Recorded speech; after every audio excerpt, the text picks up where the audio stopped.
Hello mga kaibigan! Ito na naman po si Chef Gemma. Ito po, naisipan ko na naman gumawa ng pandesal ngayong araw ng Webes, January 20 yata ngayon. I don't remember kung today is January. No, January 18 lang pala ngayon. Kasi birthday ng pamangkin ko, tsaka yung barkada ng anak ko, ng anak ngayon. Sabi ko, oh, ka-birthday ni Marlon. Kaya hindi po ngayon January 20, January 18 pa lang po.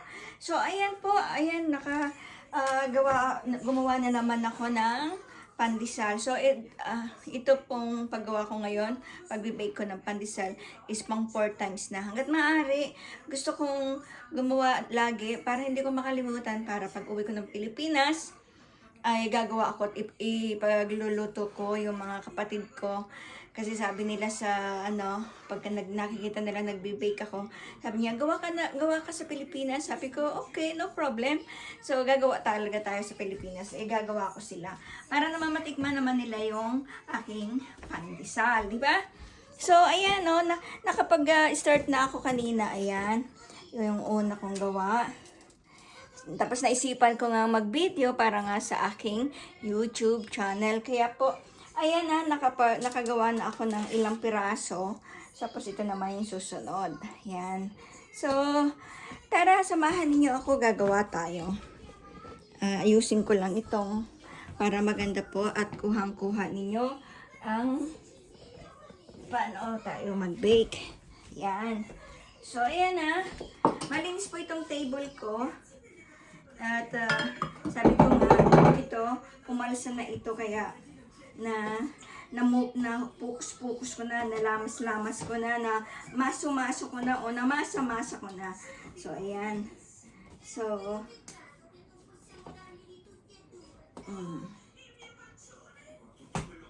yung una kong ginawa na ilang 8 minutes, hindi ko pinakita yung kutsilyo kasi nga kay Kuya MM parang bawal yata yung mga ganong nakikita na matatalim. Pero ewan ko sa YouTube. Pero just in case na lang, tatakpan ko na lang. Pero pag yung pag-slice ko is maganda. Pero pare-pareho, no? So, ang gagawin ko na lamang, tatakpan ko na lang para ma-slice ko siya ng maganda. Kasi ngayon, ang gagawin ko is yung hindi jumbo. Yung third time kong gumawa, jumbo siya. Ngayon, yung regular lang siya kasi umaalsa naman. Yan. So, yun. Tago natin kasi hindi natin alam. Yun. So, ang ginamit ko ngayon na kasi diba, sabi ko nga, pang-apat na itong gawa ko, paggagawa ko ng bake. Yung una kong gawa, wala akong breadcrumbs. Sabi ng kaibigan ko, pwede daw yung cereals. Kaya yung cereals, dinurog ko at yun ang ginamit ko. Pero mayroon din naman akong breadcrumbs. Siguro mas maganda, i-mix ko na lang. Mamaya na lang. Gagawin ko muna yung itong cereals ang aking breadcrumbs. Tapos yung isang tray is itong regular na breadcrumbs. Ayan. So, yung ang pang-apat kong gawa, sabi ko sa inyo, is jumbo. Malalaki. Ito katamtaman lang. Yung regular lang ba? Kasi nagano naman ito umaalsa. Yun. So, yun ang sinabi. Tapos, dahil yung friend ko nga, pupunta dito, magkakaraoke daw kami. Yung may baby na kaibigan ko na galing Florida. And, sabi niya, namimiss na daw niya yung aking rice noodles. Kaya, yun ang una kong ginawa. Yun ang una kong niluto. Nagluto ako ng rice noodles. And then, ito nasabi ko, may time pa. Tapos ito na ang pandesal. So, yung rice noodles, nakaluto na ako. Yan. Next time nga, sabi ko, bibili ako ng another tray. Kasi, 2 tray lang kasi ang meron ako lang. Yun. So, pagka nakalabas ulit, bibili ako ng bibili ako ng another tray para makagawa ako ng madami. Yung isang salang lang ba na tatlo ang mailalagay ko na tray, 3 or 4. So kahit hindi na ako bumili ng maraming tinapay, tapos pagka yung iba is pwede nang i-freezer. Pero mas masarap ang pandesal pag bagong salang. Yun. Oh, makakaisang tray na tayo. Parang malaki naman ito. Yan. Ay, maliit. Yan. So, sabi ng iba, yung mga kaibigan ko sabi nila, paano gumawa? Nagturo lang talaga sa akin ito, yung kaibigan ko, si Lisa. I-follow po ninyo siya sa kanyang YouTube din. Nagsisimula pa lang siya mag-YouTube. Kung tawagin, ang kanyang YouTube is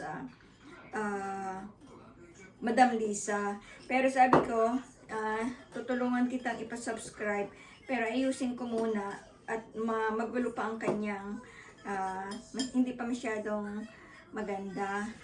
Kaya sabi ko, pag nagkita tayo, ayusin ko ang iyong YouTube channel. And then ko din sa mga kaibigan ko. Ayun, halos maubos na yung So, mabilis na po akong gumawa ngayon kasi nga, sabi ko sa inyo, pang-4 na beses ko na itong gumawa. Kaya medyo nasasanay na din ako. Hanggat maaari, gusto ko, lagi akong gagawa para hindi ko nakakalimutan. Pero ako, katulad ng kaibigan ko, wala na akong sukat-sukat, tansya-tansya na lang. So, ito na nga pang 4 times ko. Okay naman. Makikita mo talaga sa simula pa lamang pagka umalsa yung iyong iyong arena. Yan. So sabi ko nga, yung isang tray, ang gagawin ko, breadcrumbs yung breadcrumbs na cereals ang ginamit ko. And then yung pangalawang tray, ang gagawin ko is yung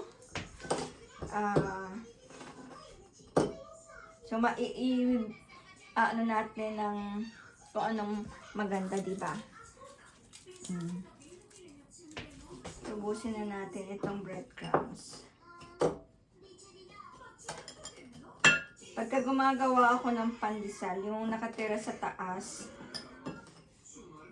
kasi minsan nauutusan ko rin siya, binibigyan ko talaga siya. Sabi ko, come over, go get your share, dahil gumawa ako. Yun, bumababa siya.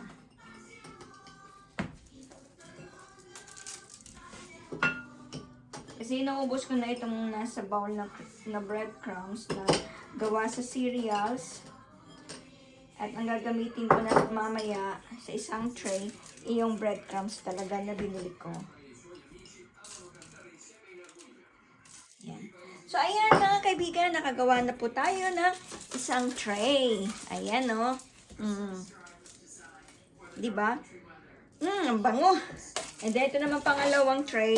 Yung sabi ko nga, ang gagawin ko, ito naman, titingnan ko, mag-eksperimento talaga tayo.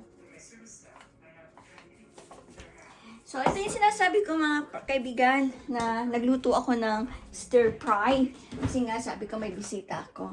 Ayan, nakapagluto na ako ng rice noodles. Ayan, luto na siya. At saka yung gulay niya. Ayan. In-stir fry ko na. And then, mamaya, pagka andito na sila, saka ko na lang imimix sa noodles. Diba? O at least ready na siya. So, kasi yung rice noodles is magandang partner sa pansit. 'Di ba? Masarap na snack 'yun. Mainit-init na pandesal at itong mainit-init na pandesal at yung pansit. 'Di ba? Tayong mga Pilipino, ginagawa pa nating palaman yung pansit, 'di ba?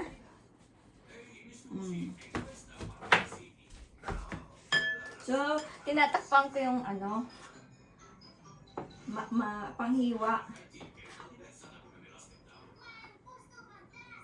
So, ang gagawin ko sa pangalawang tray, medyo mo maliliit lang konti. Yung regular ba? So, ang ginamit ko ng breadcrumbs is yung na binili ko talaga. So, pag titingnan natin ang result, yan.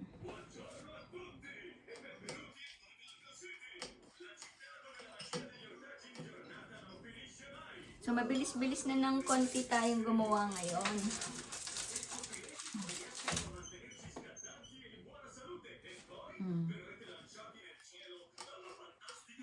Yung pang third time kong ginawa, medyo malalaki siya, jumbo. And yung isang tray na ginawa ko noon is, nag-experiment ako, naglagay ako ng palaman, ng cheese. Kaya lang, naubos na yung cheese ko. Palit lang kasi yung binili kong cheese. So, ito, walang palaman. Pero next time, kung magpapalaman ako ng cheese, depende dapat sa klase. Kasi yung nabili ko na cheese is parang salty ba? Hindi siya masyadong masarap na masarap. Usually sa atin, di ba, pagka may pandesal, bumibili tayo ng mas masarap yung Eden cheese, di ba? Yun. Yung talagang breadcrumbs na nabili ko, talagang pino siya. Yan.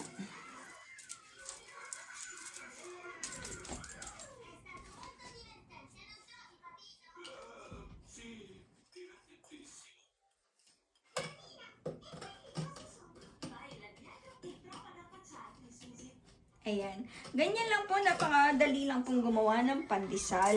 So, malaking bagay yung marunong kang mag-bake para hindi ka nabibili, di ba?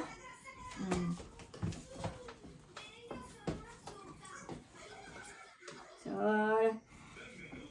sabi ko nga, this is my 4 times. Kaya pag umuwi ako ng Pilipinas, talagang mag-bake ako ng pandesal para sa kanila, para sa family ko. And sabi ko nga, bibili na ang oven. Di ba? Masa-masa. I'm not sure kung pwede nga ba ang may... Yan, ginagawa ko. Yan. Takpan ko na lang.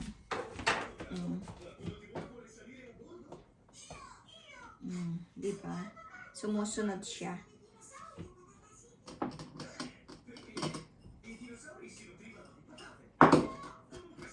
So, makikita natin mamaya ang difference ng breadcrumbs na ano. Kasi yung breadcrumbs na ang ginamit ko is yung cereals yellow. Ito, medyo white. Diba? So, tingnan natin pag naluto.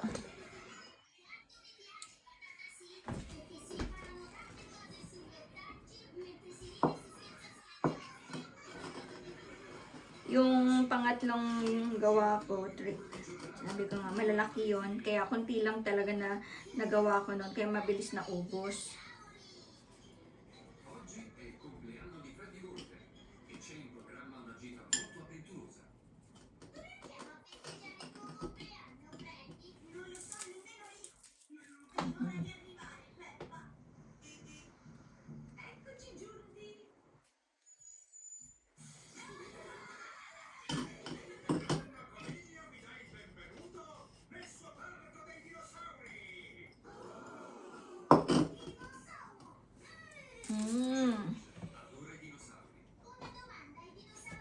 Hindi ko alam kung anong oras pupunta yung friend ko.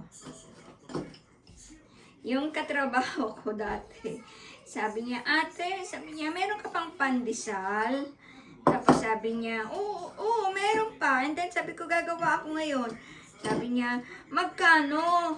And then sabi ko, libre, basta pumunta ka dito. Ay, di sabi, sige, ate, pupunta ako. Sabi ko, sama mo yung isa ko rin kaibigan, katrabaho. Sama mo ako si Marvin. Tapos di, sabi niya, sige, anong address? Tapos, nung binigay ko ang address, dahil wala nga po ako sa Montreal, nandito po ako sa Champlain. Tapos sabi niya, binigay ko yung address. Tapos sabi niya, si ate naman, akala ko na andito ka sa Montreal.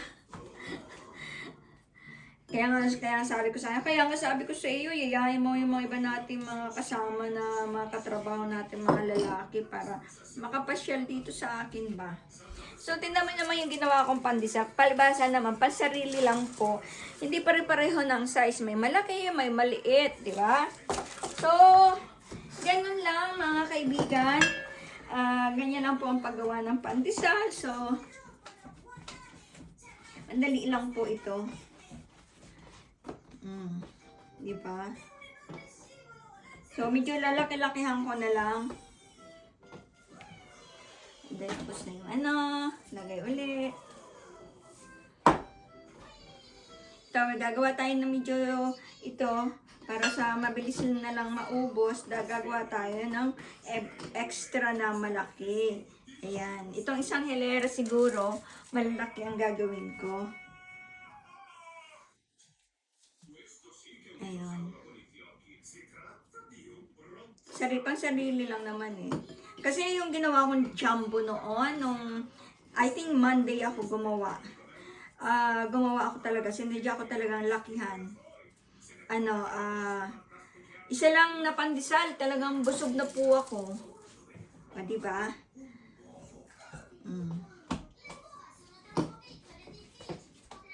So, ubos na, tapos na. Kasi namasa-masa ko naman na ito eh. Ayun.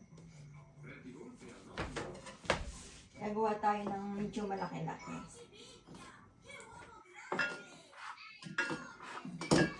Yun. Ayun. Para madaling matapos.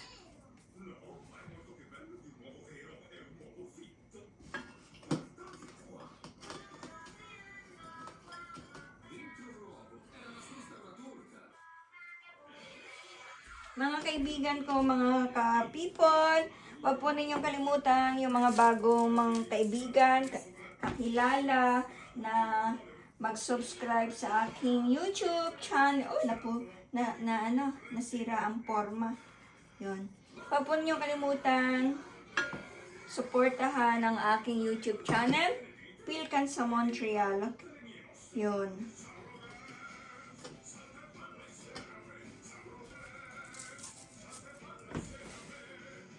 Gagawa tayo ng medyo malaki-laking pandesal.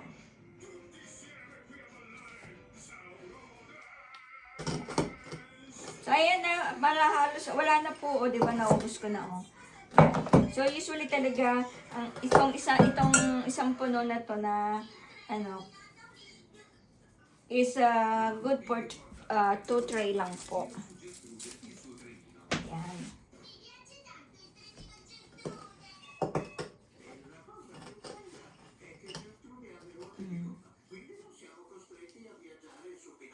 Diba?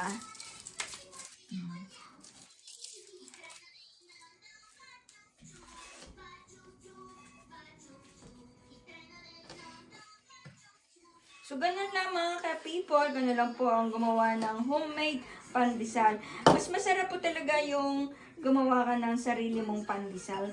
Kasi alam mong malinis, sigurado kang masusunod yung gusto mo. Kasi gusto ko sa pandesal yung tostado. Ayoko nung puti. Gusto ko yung medyo sunog kasi crunchy siya. Yun. So, and then, ipapaano ko na yung aking oven. Mainit ko na. Para mabilis. Kaya ko lang po ito ng 350. Sa 350 lang po. Yan.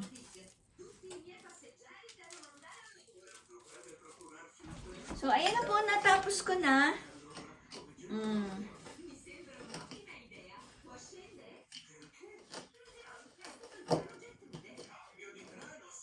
Kaya sabi ko, mas maganda yung sariling gawa. Alam niyo na masusunod niyo yung timpla. Yun.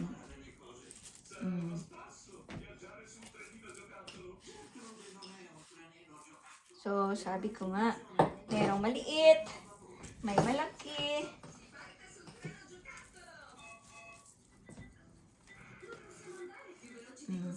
Yun. Sa dulo.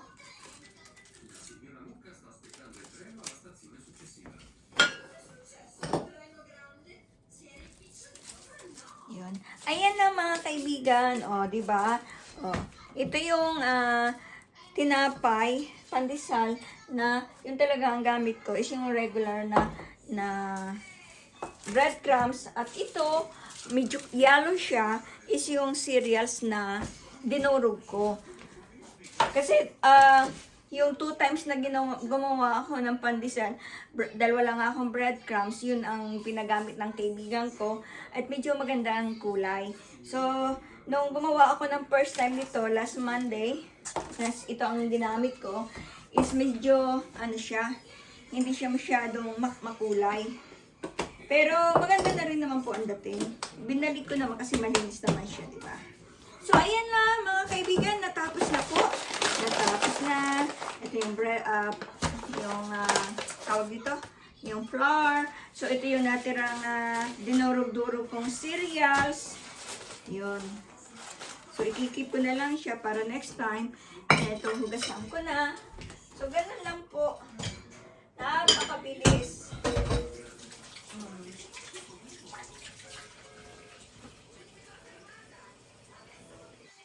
Yan lang. O, diba? Tapos, liligpitin ko na yan. Ayan. So, talagang usually yung sabi ko nga yung isang puno na is talagang good for 2 tray lang. Kaya nga sabi ko, next time, bibili ako ng malaki, timplahan, at extrang tray. Ito, baking, ang tawag ito, hindi ko alam. Bibili ako ng extra para makagawa ako ng madami. Yun. So, ayan po, makikita ninyo ang difference. Ito, yung medyo yellow, cereals na ang ginamit ko po. Yung dinurog ko at yun ang ginamit kong parang crumbs, breadcrumbs. At itong puti is yung regular na breadcrumbs. So, ayan mga friend. So, ipapainit ko lang yung oven. At ayan na. Sa 350. Ayan na po. Oh, mainit na. So, atin nang ilalagay yung oven. Ilalagay na natin yung pandesal. So, ayan po ang pandesal ni Gemma. Homemade pandesal. So, lagay ko po siya sa 15 minutes. At yan po ay luto na. So, ayan. Luto na yung aking rice noodles. And mamaya nga pag naluto na yung pansisal ko siya, ititimpla yung aking stir fry na mga gulay with chicken. So ayan mga kaibigan, thank you so much po. Thank you. At sana huwag kayong magsasawang manood ng mga binabahagi kong video sa YouTube. At sa mga hindi pa po mga nag-subscribe, mag-subscribe na po. Pilkan sa Montreal. At huwag po ninyong kalimutang i-like at mag-comment. Ganon. Kahit negative or positive, it's okay lang po. So, maraming salamat sa binibigay ninyong time. At saka sa binibigay ninyong support. Lalong-lalo na sa isa kong kaibigan na lagi po nagpapadala ng thanks. Ano ba yan? Super thanks. Yan, ganon. So, thank you. Sana po, huwag kayong magsasawang manood. At yun nga po sinasabi ko, support nyo lang po ang Pilkan sa Montreal. Thank you po. Ayun, ipopost ko na rin po ito. I-upload ko na rin po kagad mamaya sa YouTube para po ito yung araw ngayon, January 18. At i-upload ko na rin po ito sa aking YouTube channel. Maraming salamat sa mga lahat ng nanood. Thank you! So, abangan po ninyo. Siguro hindi ko na i-video yung aking result. Pero, ipopost ko na lang sa Facebook ko. Thank you! Thank you. Pilkan sa Montreal. Huwag kalimutan.